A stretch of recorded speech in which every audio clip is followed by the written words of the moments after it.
For today's episode, gagawa tayo ng double chocolate rolled cake.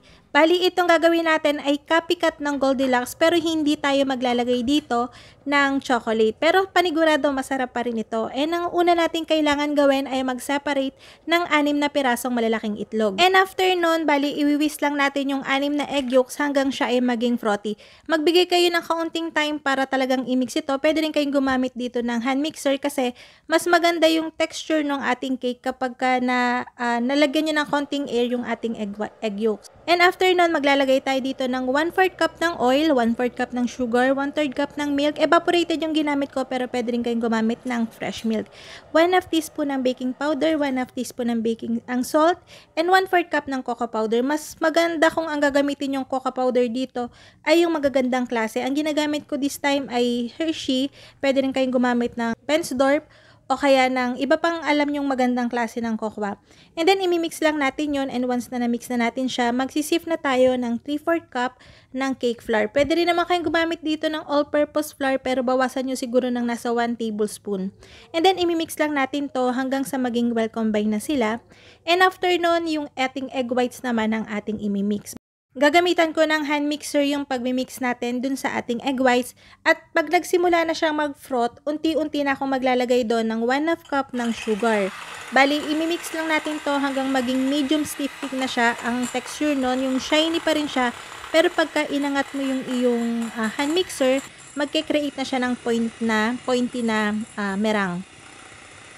So, pagka hand mixer ang gamit mo, siguro tatagal yung mixing time mo ng nasa 6 minutes. Pero syempre, mas maganda kung titignan mo talaga yung consistency ng merang mo para siguradong maganda yung kakalabasan ng iyong cake.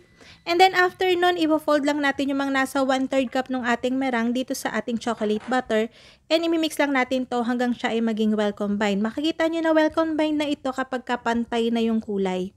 And then after nun, isasali na natin yung lahat nito dun sa rest ng ating merang. And then, i-fold ulit natin to hanggang siya ay maging well combined na ulit. Dahan-dahan sa pag-fold para hindi magde-deflate yung ating cake. And after natin siyang ma-fold, bali gagamit ako ng 12x16 na rectangular pan. Nilagyan ko na ng grease yun ng shortening. Pwede rin kayo maglagay ng oil. And then sinapinan ko na yun ng parchment paper.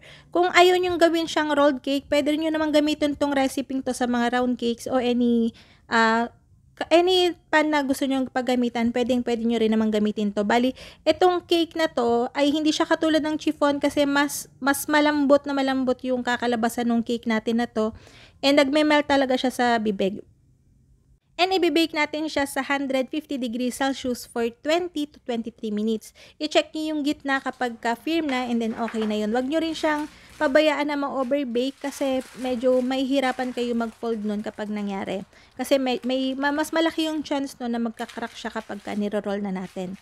And then pagka nilabas nyo na siya sa oven, i-transfer nyo siya sa isang pan para mas mabilis siyang lumamig. And para sa napakasarap nating chocolate frosting, bali dito sa isang pan, maglalagay tayo ng 1/2 cup ng cocoa powder, 1 cup ng brown sugar, 5 tablespoon ng cornstarch, 1/2 teaspoon ng salt, at isang lata ng evaporated milk. And then imimix lang natin yan hanggang sa matunaw na lahat, and then isasalang natin yan sa medium heat na apoy. Mabilis lang to, wag nyong titigilan yung paghahalo kasi baka masunog yung ilalim, and kahit hindi nyo mahalo yung sunog na ilalim, lalasa yun dun sa ating frosting. So, imimix nyo lang to dire-diretso, tatagal lang to ng nasa 6 to 7 minutes na pagluluto, and then okay na kaagad siya. Pagka napapansin yung medyo lumalapot na siya, maglalagay tayo dito ng 2 tablespoon ng butter para naman maging shiny ng kaunti yung ating frosting. And then, pag naluto na natin yan, i-transfer sa isang bowl. Papabayaan natin itong lumamig sa ref para hindi siya magkaroon ng film. Lalagyan natin siya ng cling wrap sa ibabaw o kahit plastic. And then, after nun, pagka lumamig na siya, kailangan nyo siyang haluin ng kaunti para lang siya maging makinis at maging mas maganda yung texture niya. And then, ipapalaman na natin yung nasa 3/4 cup, 1/2 cup to 3/4 cup. Bahala na kayo. Pero itong measurement ng ginawa nating frosting ay saktong-sakto para dito sa ating cake. And then, yun, ipapantayin lang natin yung ating paglalagay ng filling. Bali, yung dulo, wag nyo nang lagyan para hindi siya bubuka pagka niroll na natin. And then, sa pagro-roll, napakadali lang naman ito. Practice lang talaga and dahan-dahan lang.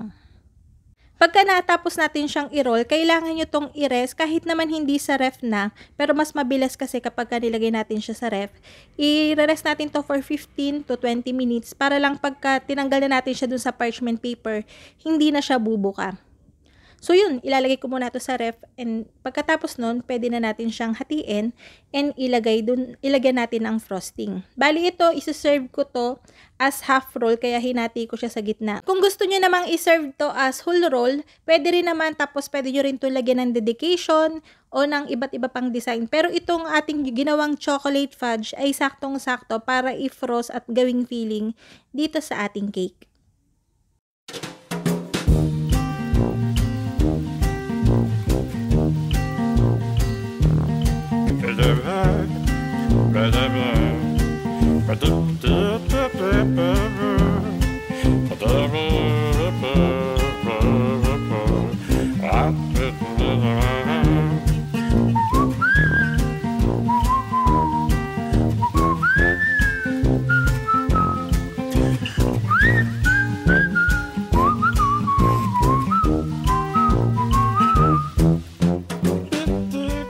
At yun na nga mga kalutong tinapay, sana ay nagustuhan nyo yung ating video at recipe. Magkita-kita tayong muli. Ito pong muli ang Lutong Tinapay. Bye-bye!